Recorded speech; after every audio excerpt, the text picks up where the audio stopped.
we just inherently feel that energy. As soon as we see let it be, it's just, we just let things go.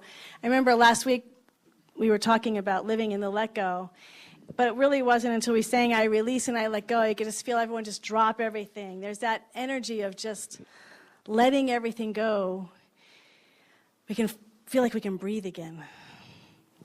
I think letting it be is Mother Mary's another way of saying it is don't micromanage our lives. Let it be is much more gentle. I think part of what happens in this wonderful new world of empowerment, of moving from victimhood to empowerment, is we start to feel like we're in control, and we confuse empowerment with control.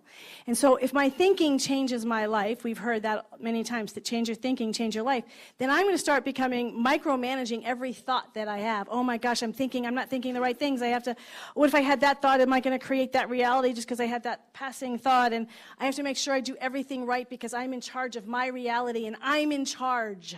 And that's where we get off kilter, and that's where we have all this stress in society because we keep empowering people to create their worlds, forgetting that one step, which is God is the creator of the earth. It is the one power and the one source. And the way we are moving and shifting our thinking is to align ourselves with that one power and that one presence. That we are not making anything happening. We are aligning ourselves with the infinite love intelligence of the universe that is already being itself in all of its glorious presence every day of every moment of every day.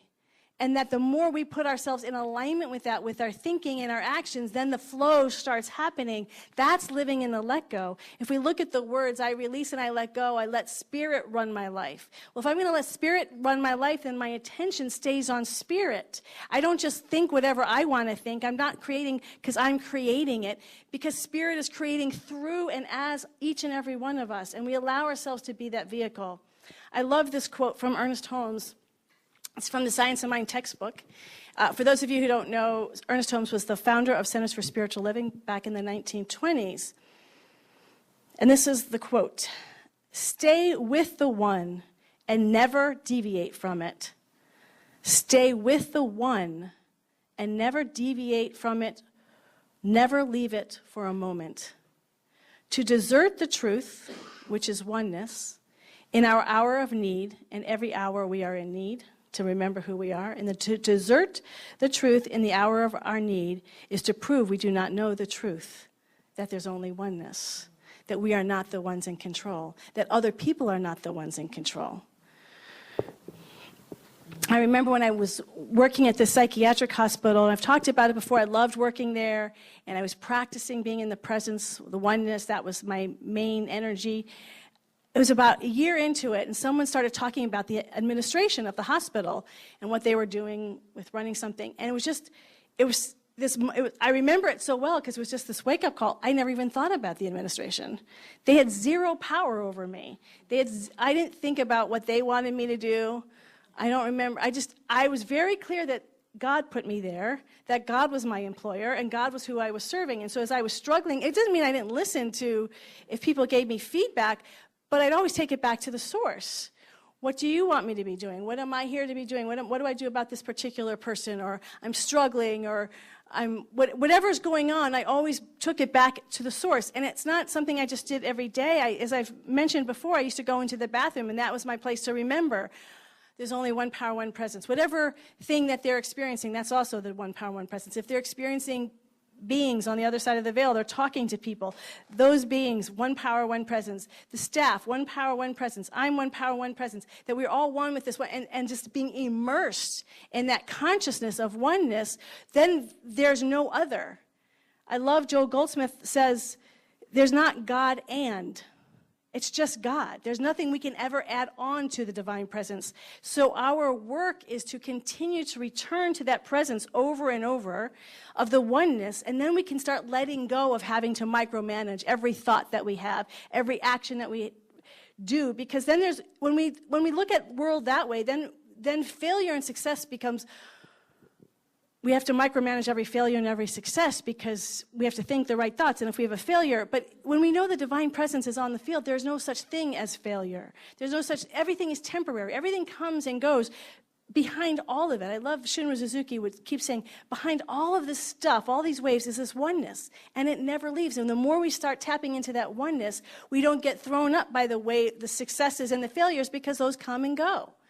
We are tapping into the ever-present oneness of life, and there just becomes this relief.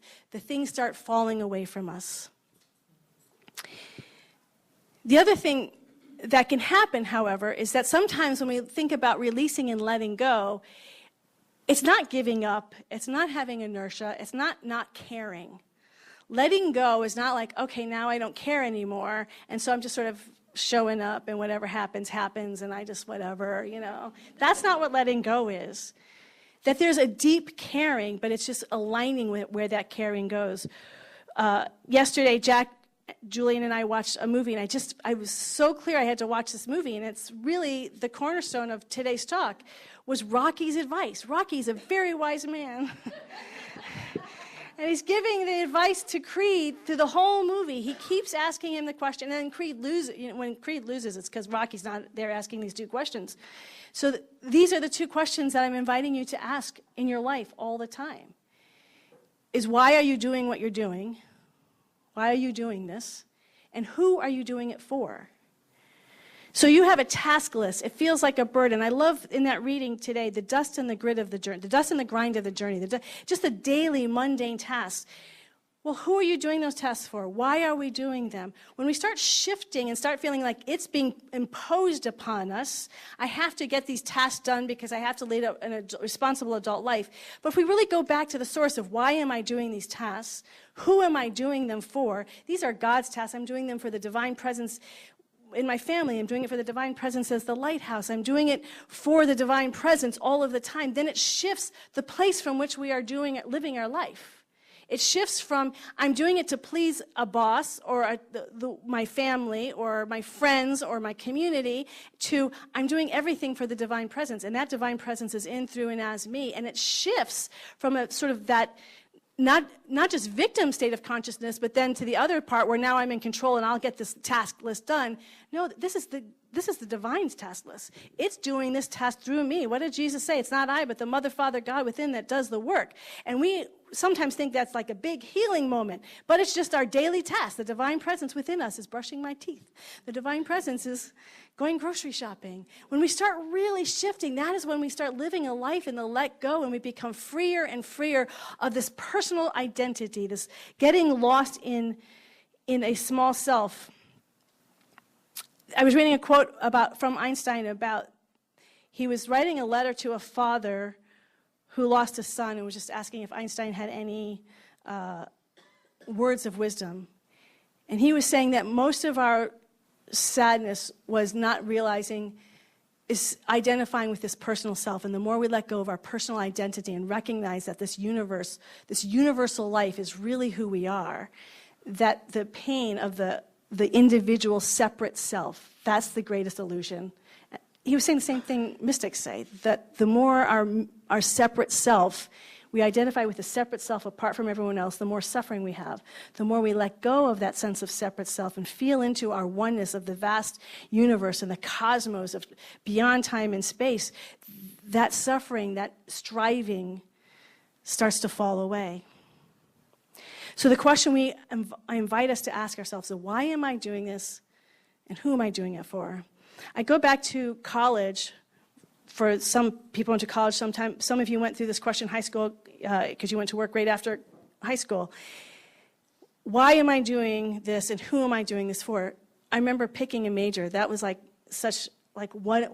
am I doing this for? Why am I doing this? I had a friend who was an English major, and people would give her a hard time. Why are you doing this? What job are you going to get with being an English major? It's kind of like she was failing because she didn't have a career in mind. That's a why is to get the right job, to get a certain amount of money, to have security, safety. You can do things for fame, for power, for money, for sex. Well, fame, power, money will get you sex, so they all work together.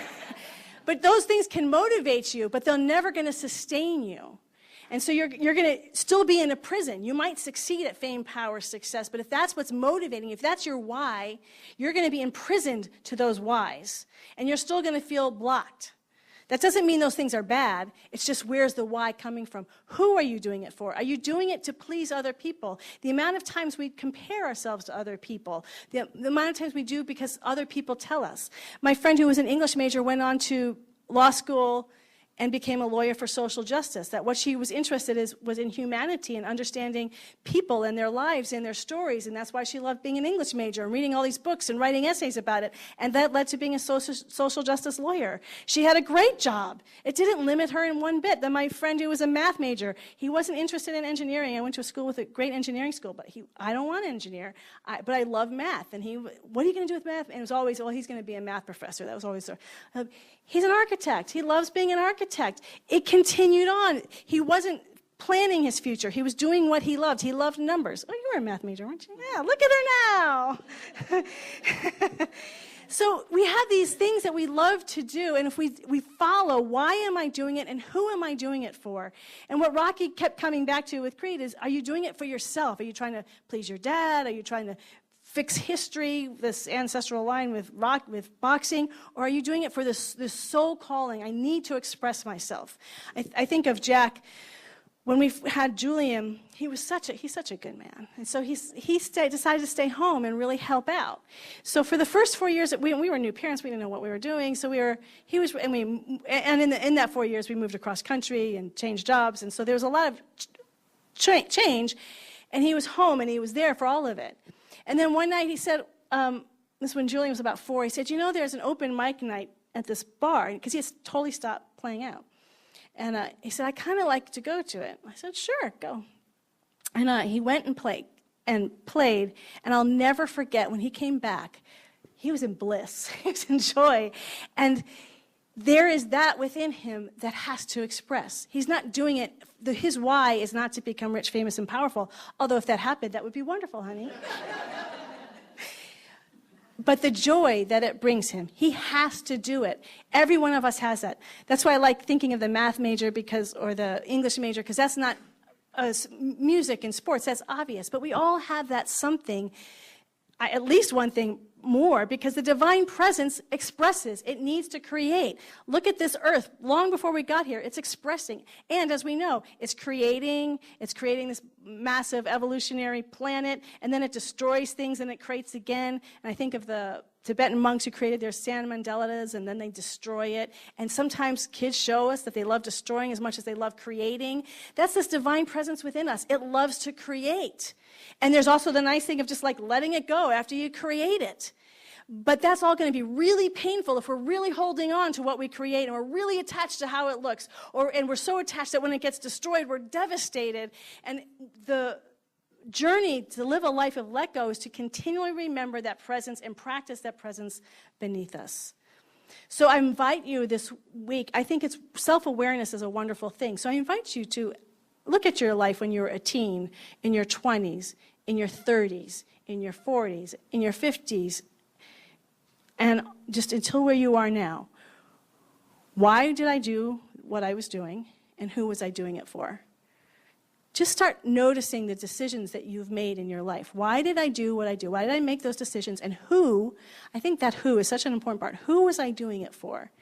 And today, why am I doing what I'm doing? And who am I doing it for? Who am I doing it for? When I show up to my life, big things, little things, my career, my relationships, who am I doing it for? Because that's going to completely reset how we show up. Are we people-pleasing? Are we trying to get people to like us?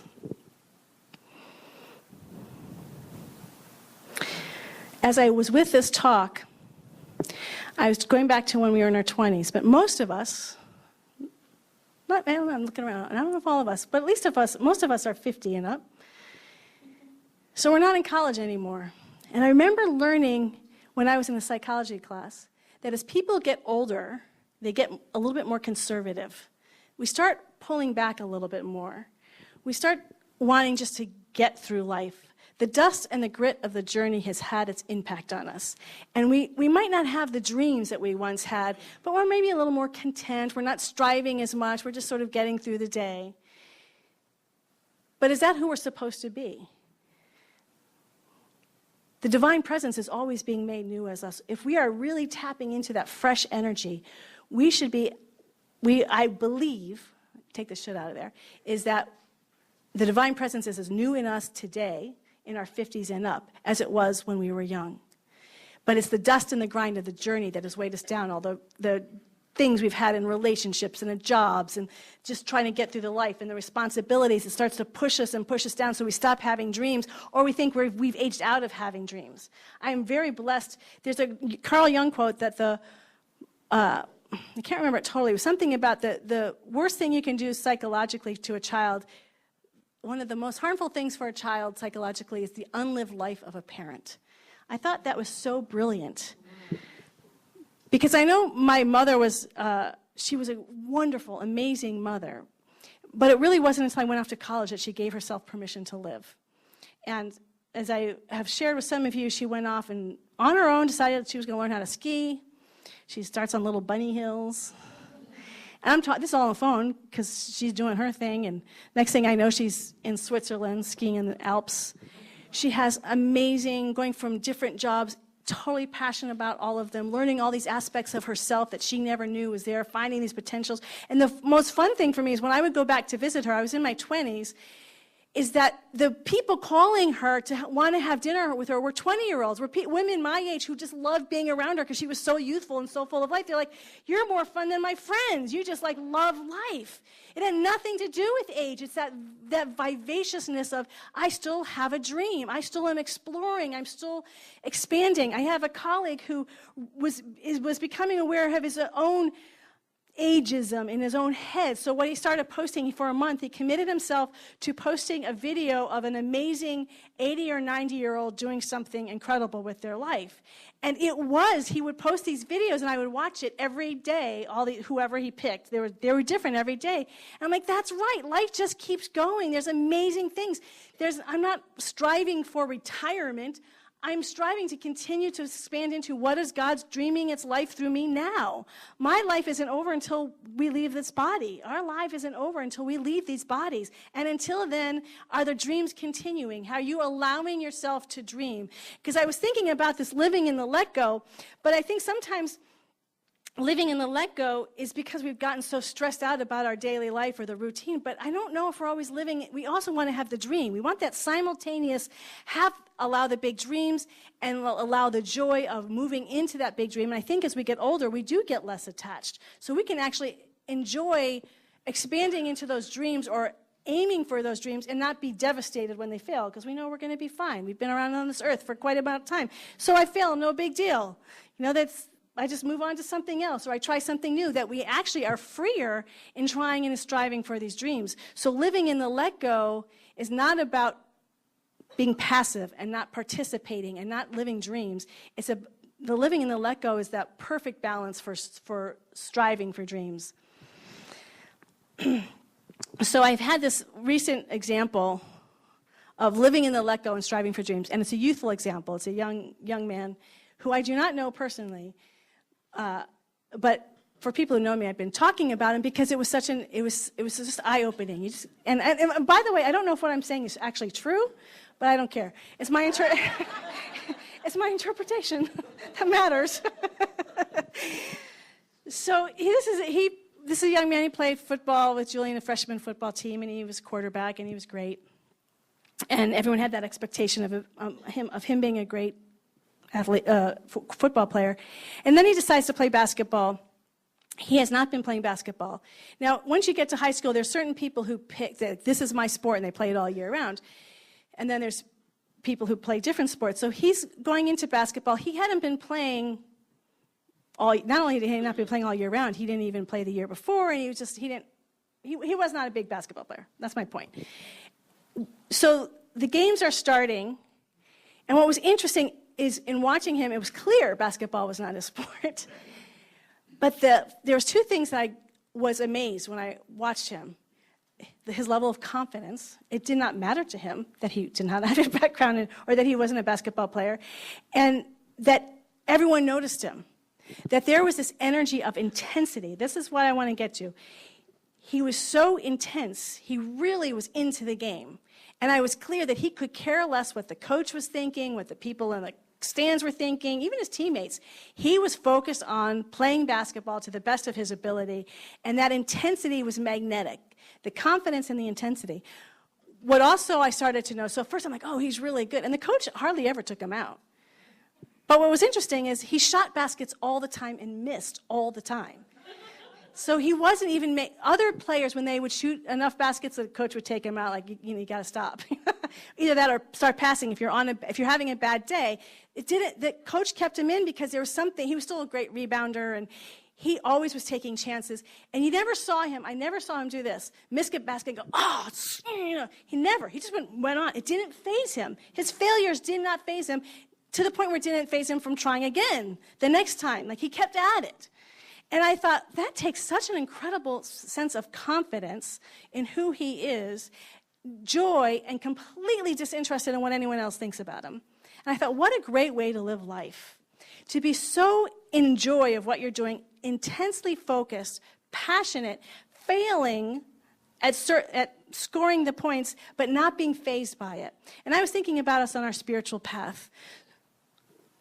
Most of us we're here because we want to be a vehicle of the divine. We want to be a place of pure, unconditional love.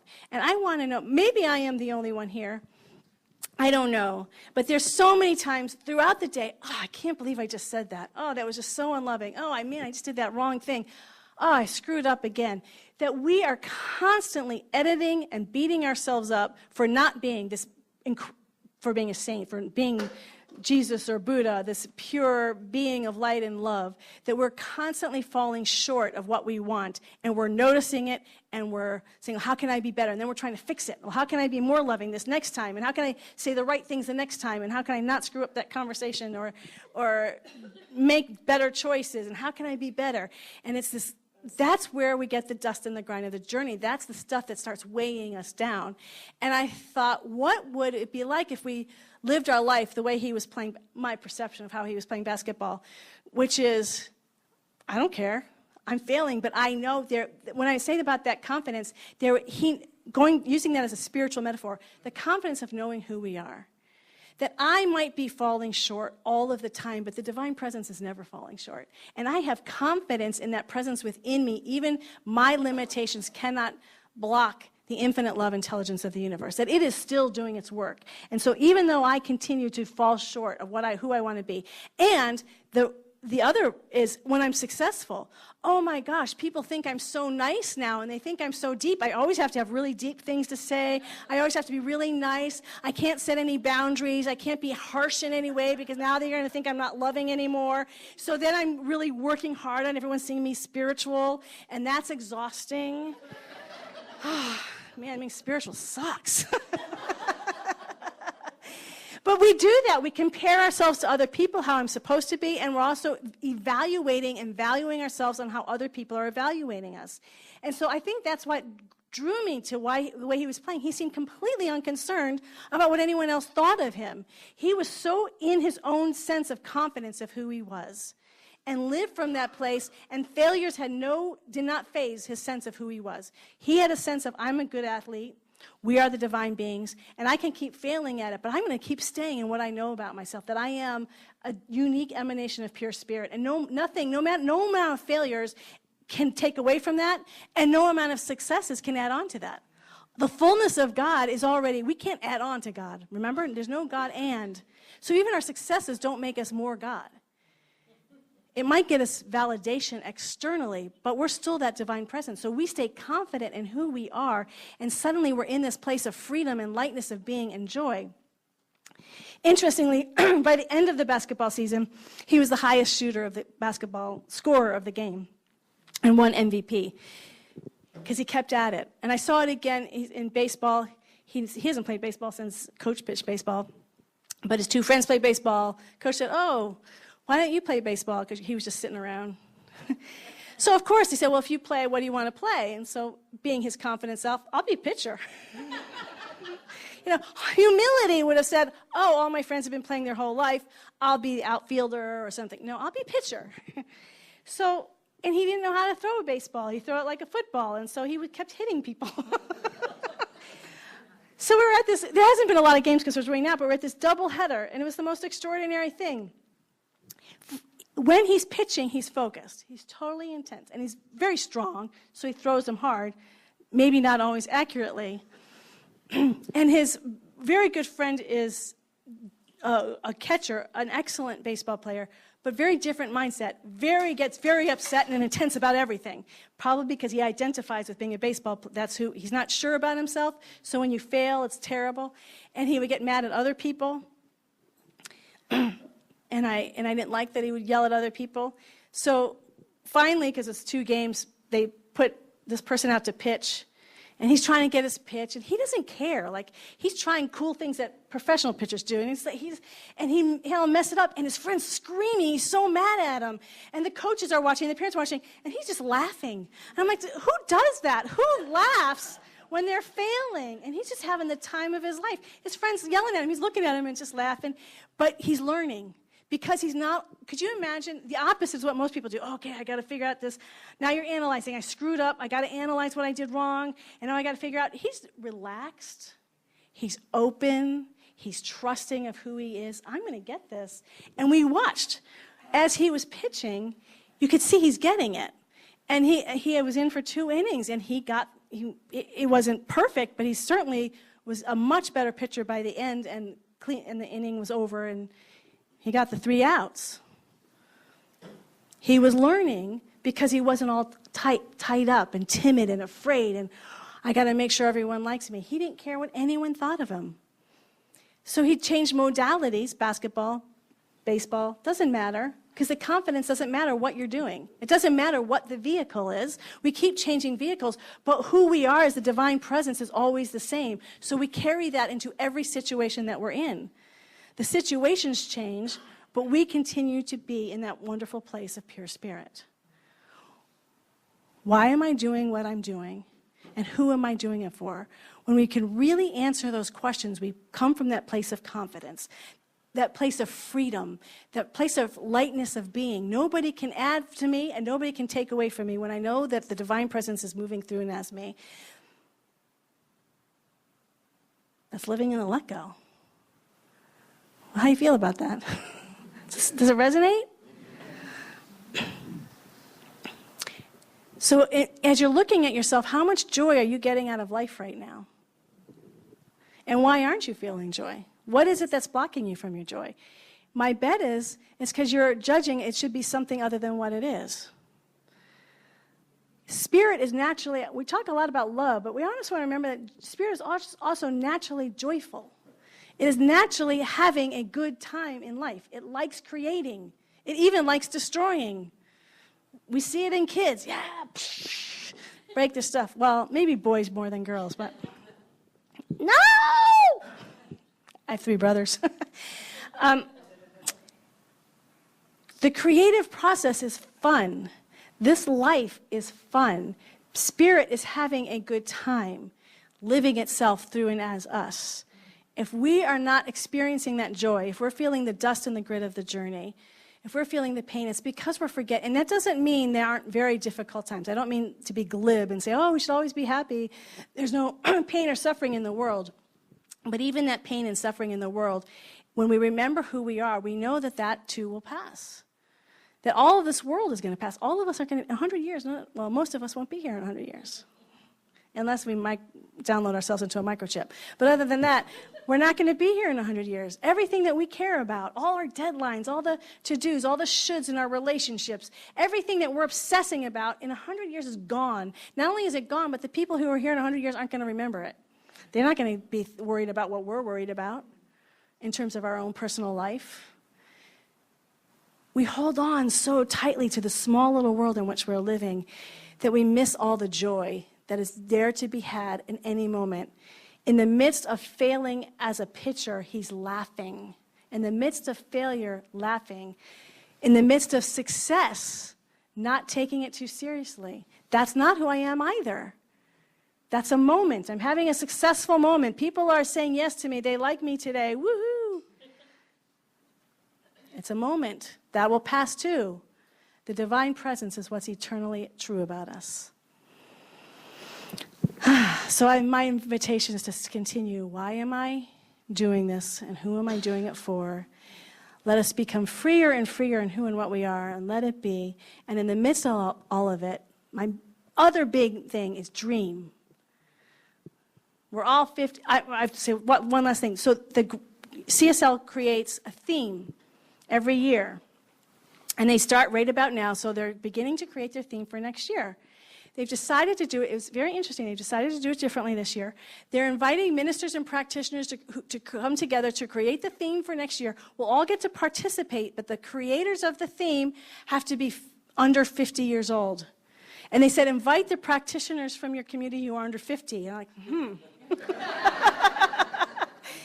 And I've had to think about that. Wayne, I did send the email to Wayne because he's 49. But I'm excited about that because what they're saying is youthfulness brings in all these new ideas. They bring this new energy, this new way of seeing things. Immediately, they're like multimedia. We're not going to just be on a microphone speaking on a Sunday. Hello, we're going to come alive and do things. And, Wayne is 49, so he wants to bring ecstatic dancing. So, you got that young energy, but we have that young energy too. I think we just forget it. Diane's starting a whole new path with her mindfulness meditation. We can always start new and start fresh. We are as young as those little teenagers. We have that in us too. Because there's no fun letting go if we're not also trying to create. It's the joy of both and. Creating and then relaxing and trusting the process. We are set up to enjoy this world. Let's do it. Let's pray. And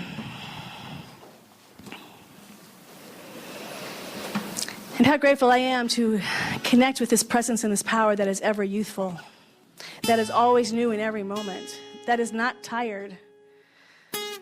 There is no dust in the grit and journey for a pure spirit. Spirit has no burdens, it has no baggage, it has no past precedent. This power and this presence has never been hurt, harmed, or endangered ever.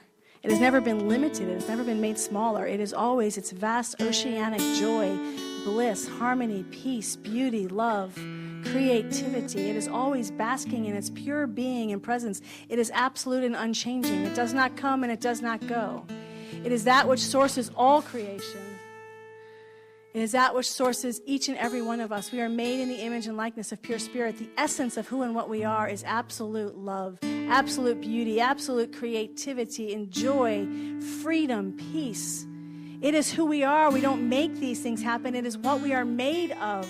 It is what animates every atom and cell of our being. Every organ, action, and function of our body is made through and as this pure, infinite, oceanic spirit of love, joy, peace, and harmony. We are made, our thoughts, our emotions, our experiences are birthed from this absolute sense into time and into space, and we celebrate all that has been created even now. That even as we say yes to this presence, right in this very moment, we are allowing something new to be birthed through us. And then even as we say yes to that, we keep moving forward and say yes to the next thing. We allow itself to be fresh and alive and awake as each and every one of us in this moment and for every moment afterwards. We let our burdens go. It is not our burdens. We turn everything over to this divine presence, to this absolute presence.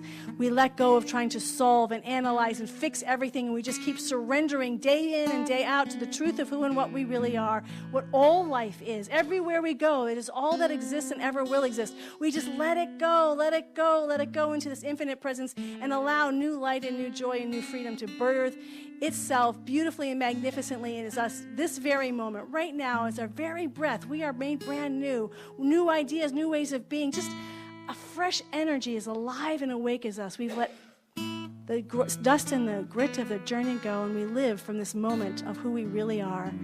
And we choose to remember who we really are in our prayer, in our meditation. Day in and day out, we sit and pray the truth of what we really are and all life really is. And from this, we are set free into a pureness and a lightness of being that is not of this earth. We are unlimited, joy-filled beings. And for this always already awareness of light and of love and of joy and of peace, that knows no limitation, that is healing us even now of all separation, of all smallness, of all ignorance, we give thanks. We give thanks for the healing and the revealing of this one power and this one presence. And in this, we know it is all good. In deep abiding joy and everlasting peace, we release this word into the law of life, knowing that as it is spoken, it is done. And I invite us all to say together now, and so it is. Amen and amen.